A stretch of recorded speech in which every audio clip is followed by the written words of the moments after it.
Hi good morning. ഇത് നേരത്തെ എണീച്ചിട്ടുണ്ട്. ഇന്നിപ്പം ഞാൻ രാവിലെ കാപ്പി ഇട്ടു. അരി വേവിക്കാൻ വേണ്ടി അടുപ്പിൽ വെച്ചിട്ടുണ്ട് കേട്ടോ. ഞാൻ അരി വേവിക്കുന്നത് എങ്ങനെയാണെന്ന് വെച്ചാൽ ആദ്യം അരി തലേന്ന് കുതിർത്ത് വയ്ക്കും. വെള്ളത്തിട്ട് വെച്ചിട്ട് കുതിർത്ത് വെച്ചിട്ട് ഞാൻ പിന്നെ ചോറ് വയ്ക്കാറേ. ഇതിന് തിളച്ചാൽ മതി. തിളച്ചിട്ടൊന്ന് ഓഫ് ചെയ്യും. ഞാൻ കാണിക്കാമേ. ഇത് കണ്ടോ, ഇതിനി തിളയ്ക്കണം. തിളച്ച് കഴിഞ്ഞാൽ ഞാനിത് ഓഫാക്കിയിട്ട് കുറച്ച് നേരത്തിന് പിന്നെ അടച്ച് വയ്ക്കും. ആ ചൂടിൽ ഈ അരിയൊക്കെ വേവും. വെന്ത് കഴിഞ്ഞിട്ട് പിന്നെ ഒന്നുകൂടെ തിളപ്പിച്ചാൽ മതി ഊറ്റുന്ന സമയത്ത്. എന്നിട്ട് അത് ഊറ്റിയാൽ മതി. കറക്റ്റായിട്ട് വെന്ത് കിട്ടും. നമ്മൾ ഈ അടുപ്പ് കത്തിക്കുന്ന പോലെ തന്നെ ഗ്യാസ് വെച്ച് ഇങ്ങനെ വയ്ക്കുക. അടുപ്പ് കത്തിക്കാൻ വേണ്ടി വെക്കാൻ കാരണം എന്താണെന്ന് വെച്ചാൽ അടുപ്പ് കത്തിച്ച് വെക്കാൻ വേണ്ടി വിറക് തീർന്നു. അതിന് വേണ്ടി ഇന്ന് ഗ്യാസിൽ വെക്കുന്നത് ചോറ്.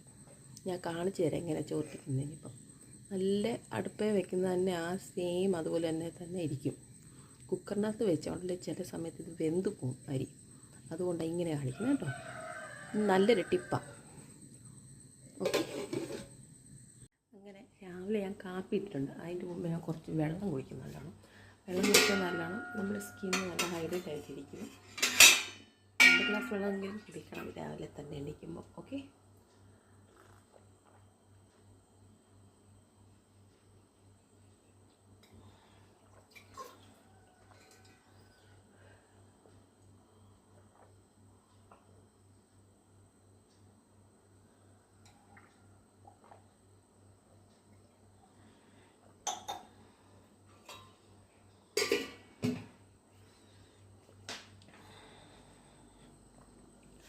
ഇനി ചോറാകുമ്പോൾ ഞാൻ കാണിച്ചു തരാം കേട്ടോ.